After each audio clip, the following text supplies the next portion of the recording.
व जोडाक्षरासह तयार झालेली लहान वाक्ये अचूकपणे विराम चिन्हांसह आरोह अवरोहासह व योग्य गतीने आकलनासह वाचते।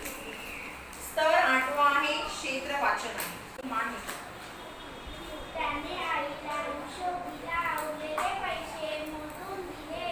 आई काही म्हणणार तेच आईची नजर चुकवत मोहन म्हणाला, आई मी खेळायला जातो। मोहनचे मित्र खेळ खेळण्यासाठी वाटच पाहत होते।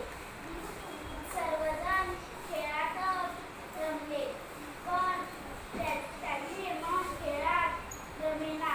मोहन घरी परतला, आई मोहनची वाटच पाहत होती।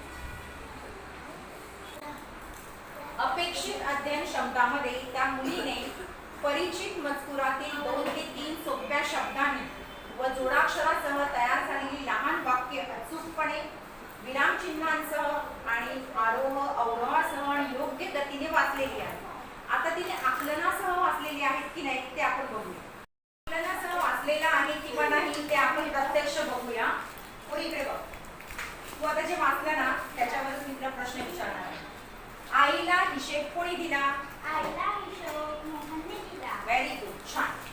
कोणी पैसे मोजून दिले? मोहनने पैसे मोजून दिले। व्हेरी गुड, छान। आईची नजर चुकवत मोहन आईला काय म्हणाला? आई मी खेळायला जाते। आई मी खेळायला जाते। खेळण्यासाठी कोण वाट पाहत होते? खेळण्यासाठी मोहनचे मित्र वाट पाहत होते। खेळात कोणाचे मन रमले नाही? खेळात मोहनचे मन रमले नाही। घरी मोहनची वाट कोण पाहत होते? आई। कोणाची आई? मोहनची। मोहनची आई। वा, छान।